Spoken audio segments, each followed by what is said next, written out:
ফুটবলের খবর জানাবে এবার। অবশেষে সাবিনা, ঋতুপর্ণা সহ বিদ্রোহী 18 নারী ফুটবলারের মন জয় করতে পারল ফুটবল ফেডারেশন।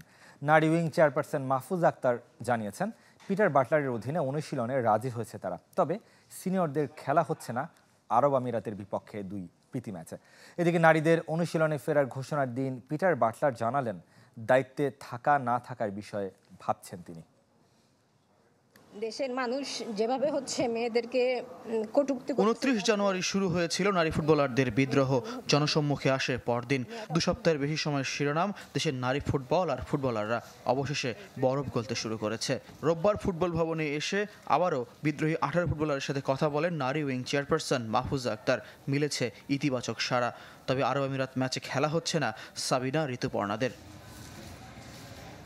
24 ফেব্রুয়ারি জাতীয় দল আমিরাত রওনা হবে। সেদিন থেকে সিনিয়র ফুটবলারদেরও ছুটি শুরু হবে।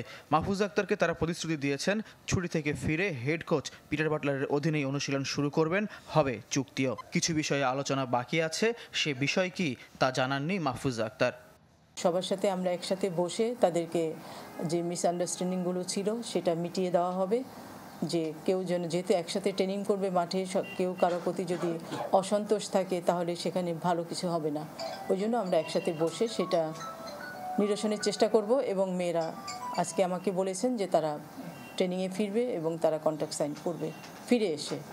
পিটার বাটলারের সাথে চুক্তি নবায়ন নিয়ে নারী উইং চেয়ারপারসনেরও আপত্তি ছিল। সিদ্ধান্তের মাসখানেক পর জানালেন মাহফুজা।